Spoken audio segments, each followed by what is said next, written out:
નમસ્કાર વિદ્યાર્થી મિત્રો, આજથી આપણે શરૂ કરવા જઈ રહ્યા છીએ નીટનો ક્રેશ કોર્સ 2026 માટે. સૌથી પહેલી આપણે એની શરૂઆત જે છે એ નીટનું પેપર કઈ રીતે પૂછાય છે આખું એનું એનાલિસિસ કરીને ત્યારબાદ આપણા કોર્સની જે છે એ શરૂઆત જે છે એ કરીશું.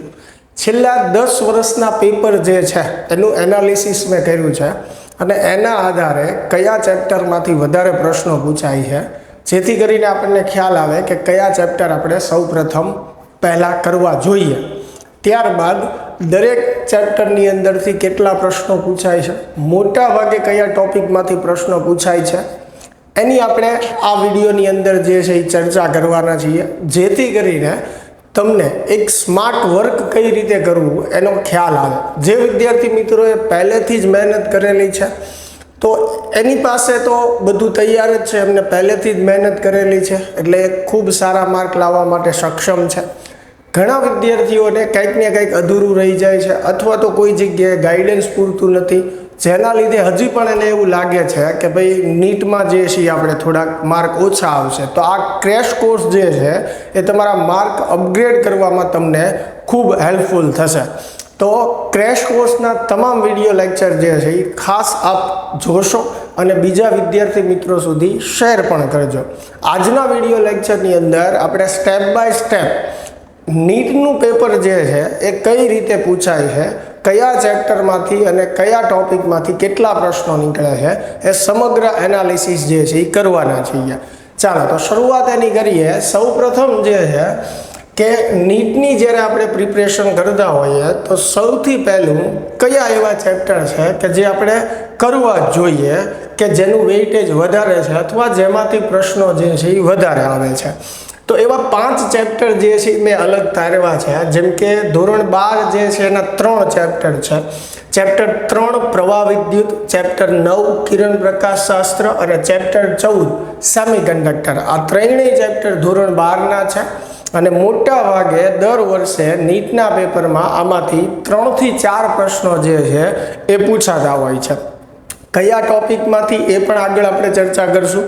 તો આ ચેપ્ટરનું વેઇટેજ જે છે નીટ માટે ખૂબ વધી જાય છે આપણી માટે, એટલે આ 3 ચેપ્ટર જે છે એ આપણે સૌથી પહેલાં કરવા જોઈએ. એવી રીતે ધોરણ 11ની આપણે વાત કરીએ તો ચાક ગતિ અને ઉષ્મા ગતિ શાસ્ત્ર, આ 2 ચેપ્ટર એવા છે જેમાંથી દર વર્ષે 3 થી 4 પ્રશ્નો જે છે એ નીકળતા હોય છે. તો 11મા ધોરણમાં આ 2 ચેપ્ટર જે છે એ ખૂબ મહત્ત્વના થઈ જાય છે.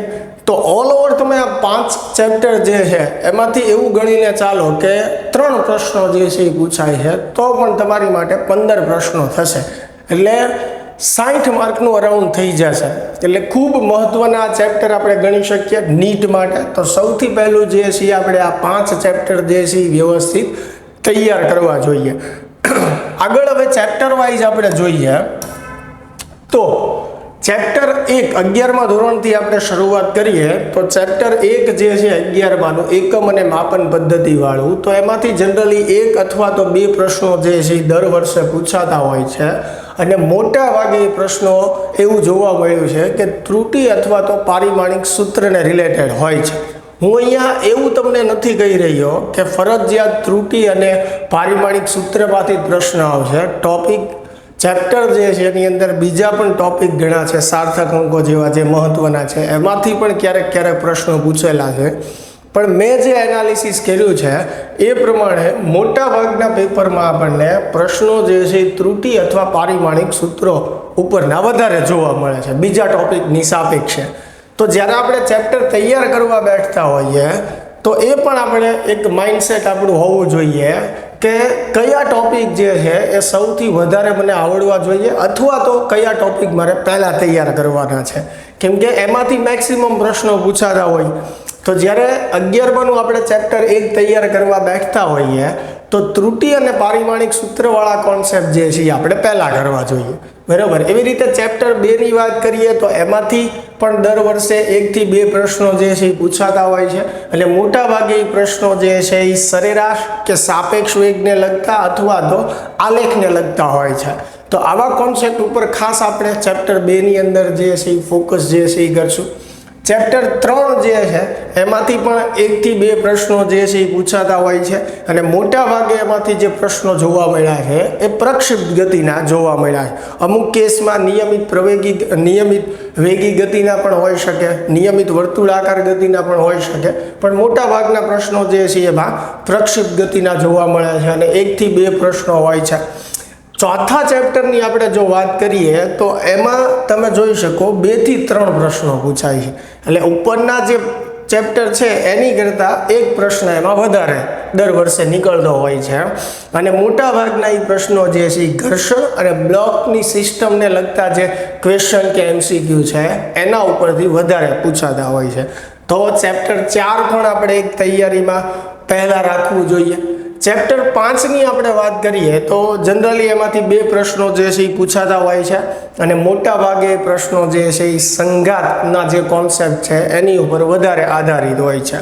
અને ચેપ્ટર 6નું વેઇટેજ સૌથી વધારે છે ધોરણ 11માં, જેમાં દર વર્ષે 3 થી 4 પ્રશ્નો જે છે એ ચેપ્ટર 6 દ્રવ્યમાન કેન્દ્ર અને ચાકગતિવાળું જે ચેપ્ટર છે એમાંથી છે, બરાબર છે. અને એ કયા કોન્સેપ્ટના છે એની પણ આગળ આપણે વાત કરીશું, પણ સૌથી વધારે વેઇટેજ ધરાવતું ચેપ્ટર છે એટલે ચેપ્ટર 6 જે છે એ ખાસ આપણે સૌથી પહેલાં કરવું જોઈએ.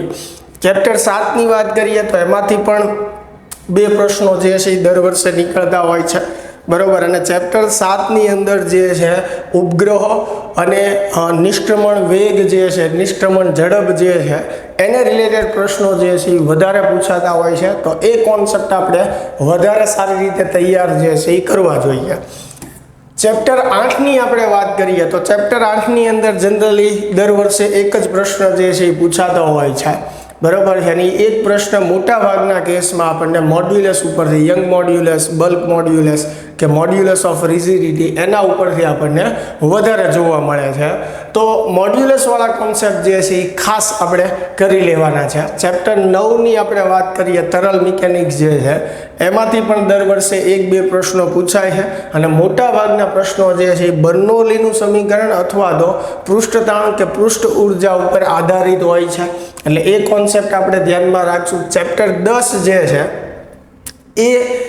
એમાંથી એકાદો પ્રશ્ન જે છે એ નીકળે છે અને મોટા ભાગે ઉષ્મા વહન કે ઉષ્મા નયનની રીતને લગતો હોય છે, તો એ પણ આપણે ખાસ ધ્યાનમાં રાખશું. ચેપ્ટર 11 જે છે, બરોબર, એ પણ મહત્વનું થઈ જાય છે. ચેપ્ટર 6ની જેમ એક ચેપ્ટર 4માંથી વધારે પ્રશ્નો આવે છે, ચેપ્ટર 6માંથી સૌથી વધારે આવે છે અને એવી રીતે ચેપ્ટર 11માંથી પણ 2 થી 3 પ્રશ્નો જે છે દર વર્ષે આવતા હોય છે. એટલે આ પણ એક મહત્વનું ચેપ્ટર છે અને એના કોન્સેપ્ટની પણ આગળ આપણે જે છે એ વાત કરીશું. ચેપ્ટર 12માંથી અરાઉન્ડ એકાદો પ્રશ્ન જે છે એ દર વર્ષે નીકળે છે અને એ કાં તો વાયુની ઉર્જા ઉપર અથવા તો વાયુના RMS વેગ ઉપર આધારિત હોય એવા પ્રશ્નો જે છે એ વધારે મને જોવા મળ્યા છે, એટલે મેં એ કોન્સેપ્ટનું નામ જે છે એ વધારે લખ્યું છે. ચેપ્ટર 13ની વાત કરીએ તો 1 થી 2 પ્રશ્નો એમાંથી પૂછાય છે અને મોટા ભાગે એમાં સરળ આવર્ત ગતિમાંથી જ પ્રશ્નો જે છે એ નીકળે છે. ચેપ્ટર 14ની વાત કરીએ તો એમાંથી પણ 1 થી 2 પ્રશ્નો જ નીકળે છે અને મોટા ભાગે એમાં જે પ્રશ્નો જે છે એ સ્થિત તરંગો અથવા તો જે પાઇપને રિલેટેડ આપણે જે કોન્સેપ્ટ છે, ઓપન પાઇપ, ક્લોઝ પાઇપ, એમાંથી પ્રશ્નો જે છે એ વધારે નીકળતા હોય છે. તો આ 11મા ધોરણના 14 જે ચેપ્ટર છે એની આપણે વાત કરી. સાથે સાથે 1 યર માઇક્રોમીટર પ્રેક્ટિકલ નીટના કોર્સની જ્યારે આપણે વાત કરતા હોઈએ તો 10 થી 12 એમાં પ્રેક્ટિકલ નોલેજવાળા પણ પ્રશ્નો છે, અલગ અલગ કોન્સેપ્ટ છે, એની પણ આપણે ચર્ચા કરવાના છીએ. તો એ પણ આપણે ધ્યાનમાં રાખવું જોઈએ કે પ્રેક્ટિકલ રિલેટેડ જે કોન્સેપ્ટ છે એમાંથી પણ પ્રશ્નો જે છે નીટમાં પૂછાતા હોય છે, તો એ પણ આપણને આવડવું જોઈએ. જેમ કે ચેપ્ટર 1ની વાત કરીએ તો 1 યર કેલિપર્સ છે અને માઇક્રોમીટર સ્ક્રૂ ગેજથી માપન કઈ રીતે થાય એને રિલેટેડ પ્રશ્નો પણ જે છે એ પૂછાતા હોય છે, એટલે એ પણ આપણે ધ્યાનમાં રાખવાનું. તો ઓલ ઓવર ધોરણ 11ના 14 ચેપ્ટરમાંથી મોટા ભાગના ચેપ્ટરમાંથી 1 કે 2 પ્રશ્નો જે છે એ આવે છે. એક ચેપ્ટર 4, ચેપ્ટર 6 અને ચેપ્ટર 11 એવા છે કે જેમાં 2 થી 3 અથવા તો 3 થી 4 પ્રશ્નો આવે છે. સૌથી વધારે વેઇટેજ જે છે એ ચેપ્ટર 6નું છે, ત્યારબાદ ચેપ્ટર 11નું છે અને પછી ચેપ્ટર 4 છે. તો આ ચેપ્ટર આપણે પહેલાં કરવા જોઈએ કે જેથી કરીને મેક્સિમમ માર્ક સુધી આપણે પહોંચી શકીએ. ચાલો હવે 12મા ધોરણની આપણે વાત કરીએ તો 12મા ધોરણની અંદર ચેપ્ટર 1 જે છે વિદ્યુત ભાર અને વિદ્યુત ક્ષેત્રવાળો, તો એની અંદર જનરલી 2 પ્રશ્નો એમાંથી પૂછાતા હોય છે. મોટા ભાગના પ્રશ્નો મને જોવા મળ્યા છે કુલમના નિયમ અથવા તો વિદ્યુત ડાયપોલને લગતા. એટલે આ કોન્સેપ્ટ જે છે એ ખાસ આપણે તૈયાર કરી નાખવાના છે.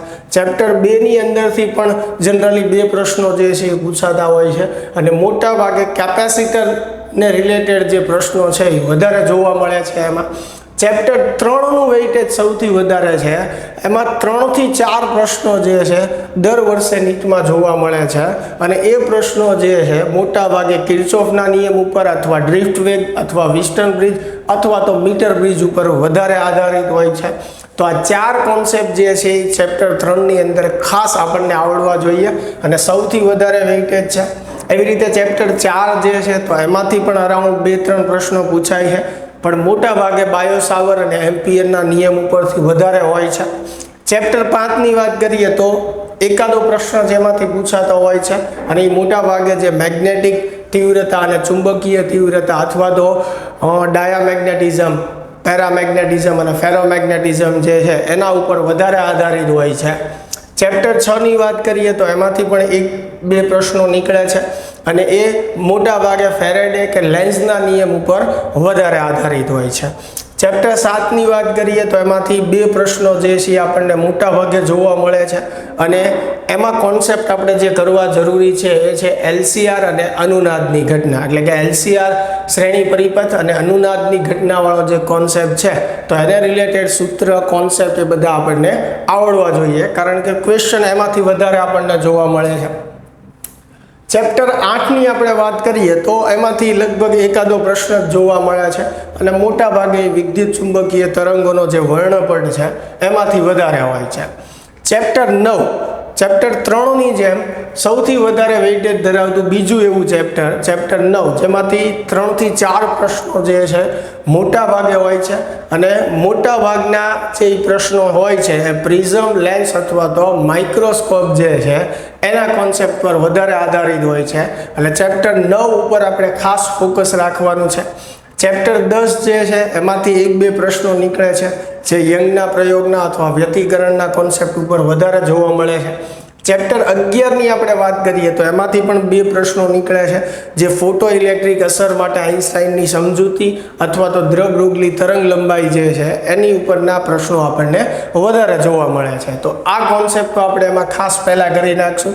ચેપ્ટર 12ની અંદર પણ અરાઉન્ડ 1 અથવા તો 2 પ્રશ્ન આપણને જોવા મળે જે બોહર મોડેલ અથવા તો હાઇડ્રોજન વર્ણપટ જે છે એને રિલેટેડ વધારે પ્રશ્નો જે છે એ પૂછાતા હોય છે, તો એ ખાસ આપણને આવડવું જોઈએ. ચેપ્ટર 13ની આપણે વાત કરીએ તો એમાંથી પણ 1 થી 2 પ્રશ્નો નીકળ્યા છે. એ ન્યુક્લિયસની બંધન ઉર્જાને એને રિલેટેડ વધારે પ્રશ્નો એમાંથી હોય છે. ચેપ્ટર 14 ત્રીજું એવું ચેપ્ટર છે 12મા ધોરણ માટે નીટની તૈયારી માટે કે જેનું વેઇટેજ વધારે છે અને એમાં 3 થી 4 પ્રશ્નો જે છે એ દર વર્ષે નીટમાં જે છે એ પૂછાતા હોય છે અને મોટા ભાગના પ્રશ્નો લોજિક ગેટ્સ, ડાયોડ અથવા તો રેક્ટિફાયરને રિલેટેડ હોય છે. તો આ ખાસ 3 ટોપિક જે છે એ આપણે કરવાના છે અને જ્યાં સુધી મારા ધ્યાનમાં આવ્યું છે ત્યાં સુધી મોટા ભાગે જે છે લોજિક ગેટ્સમાંથી એક પ્રશ્ન તો હોય જ છે. તો લોજિક ગેટ્સ આપણને જે આપેલા છે ખાસ આપણને આવડવા જોઈએ, કારણ કે એક પ્રશ્ન તો એમાંથી હોય જ છે. હવે જો ચેપ્ટર વાઇઝ આપણે ટોપિકને ફરીને યાદ કરીએ તો 3 થી 4 પ્રશ્નો પૂછાતા હોય એવા ચેપ્ટરની આપણે વાત કરીએ તો ધોરણ 11માં અગાઉ જેમ મેં તમને વાત કરી 6થું ચેપ્ટર જે છે ને 11મું ચેપ્ટર છે. 12માં જે છે ચેપ્ટર 3, 9 અને 14 જે છે, બરાબર, આ ચેપ્ટર એવા છે જેમાંથી 3 થી 4 પ્રશ્નો દર વર્ષે જે છે એ પૂછાતા હોય છે, બરાબર. તો વિદ્યાર્થી મિત્રો, આજે આખી આપણે ચર્ચા કરી એ નીટના પેપરનું એનાલિસિસ હતું કે કયા ચેપ્ટરમાંથી કેટલા પ્રશ્નો નીકળે છે અને મોટા ભાગે કયા કોન્સેપ્ટમાંથી નીકળે છે. તો આના આધારે આપણે નીટની તૈયારી કઈ રીતે શરૂ કરવી એનો આપણને ખ્યાલ આવશે. ઘણી વખત શું થશે કે આપણી પાસે અત્યારે ઓછો સમય છે, ઓલમોસ્ટ 1 મહિના જેવો આપણી પાસે સમય બાકી રહ્યો છે. એમાં ધોરણ 11 અને 12 બંને કવર કરવાનું છે. તો હાર્ડવર્ક કરતાં જો આપણે સ્માર્ટ વર્ક કરીએ તો નીટના માર્ક જે છે ઘણા આપણે બૂસ્ટ કરી શકીએ છીએ. તો આખું એનાલિસિસ મેં તમને આપેલું છે કે કઈ રીતે આપણે તૈયાર કરી શકીએ જેથી તમને એક આઈડિયા આવે કે કયા ચેપ્ટરમાંથી કેટલા પ્રશ્નો નીકળે છે, એમાં કયા કોન્સેપ્ટ વધારે મહત્ત્વના છે. બાકી તો કોઈ પણ ચેપ્ટરમાંથી કોઈ પણ ટૉપિકમાંથી પ્રશ્ન નીકળી શકે, પણ જે પેપરની પેટર્ન હોય છે એનું એનાલિસિસ કરીએ તો આપણને એક આઈડિયા આવતો હોય છે કે વધારે શેમાંથી પૂછાય છે. તો સૌ પ્રથમ આપણે એ તૈયાર કરવું જોઈએ કે જેથી કરીને એક આપણને કોન્ફિડન્સ કે વિશ્વાસ આવે કે ભાઈ એટલા કોન્સેપ્ટમાંથી વધારે પ્રશ્નો આવે છે અને એ આપણને આવડે છે. બરાબર. બાકી ક્રેશ કોર્સની અંદર જે છે એ આપણે દરેક ચેપ્ટર જે છે એનું એક ક્વિક રિવિઝન કરશું, એટલે કે દરેક ચેપ્ટર 11મા ધોરણથી પહેલાં આપણે શરૂઆત કરીશું, કારણ કે 12માની એક્ઝામ હમણાં જ તમે આપેલી હોય એટલે 12માના કોન્સેપ્ટ ચેપ્ટર જે છે એ લગભગ તમને તાજા હોય, પણ 11મું ધોરણ ભણ્યા એને ઘણો સમય થઈ ગયો હોય એટલે 11માના ચેપ્ટરના કોન્સેપ્ટ જે છે એ ઘણા બધા મેમરીમાંથી જતા રહ્યા હોય. એટલે સૌ પ્રથમ આપણે દરેક ચેપ્ટરના કોન્સેપ્ટ અને ટોપિકનું રિવિઝન કરશું. એમાંથી જે કોન્સેપ્ચ્યુઅલ થિયરેટિકલ પ્રશ્નો નીકળી શકે એની પણ આપણે ચર્ચા કરીશું. સાથે સાથે દરેક ચેપ્ટરના આપણે PYQ જે છે એનું પણ સોલ્યુશન કરીશું, જેથી કરીને તમને એક્ઝેક્ટ આઈડિયા આવે કે જૂના વર્ષોમાં કઈ પ્રકાર કયા લેવલ સુધી અને કેટલા હાર્ડ જે છે એ પ્રશ્નો જે છે એ પૂછાઈ ગયેલા છે. એટલે એનાથી એક પ્રશ્નનું લેવલ પણ તમે નક્કી કરી શકશો કે કેટલા હાર્ડ પ્રશ્નો પૂછાય છે, કેટલા ઇઝી હોય છે અને કેટલા પ્રશ્નો એવા હોય છે કે થોડુંક વિચારવાથી આપણને આવડી જાય. તો નેક્સ્ટ લેક્ચરથી આપણે 11મા ધોરણના ચેપ્ટર 1થી જ શરૂઆત કરીશું. બરાબર. તો ખાસ આ વિડીયો લેક્ચર જે છે એ તમારા દરેક મિત્રો સાથે શેર કરજો જે લોકોને ખાસ આ ક્રેશ કોર્સની જરૂર છે. તો મળીએ હવે નેક્સ્ટ વિડીયો લેક્ચરમાં.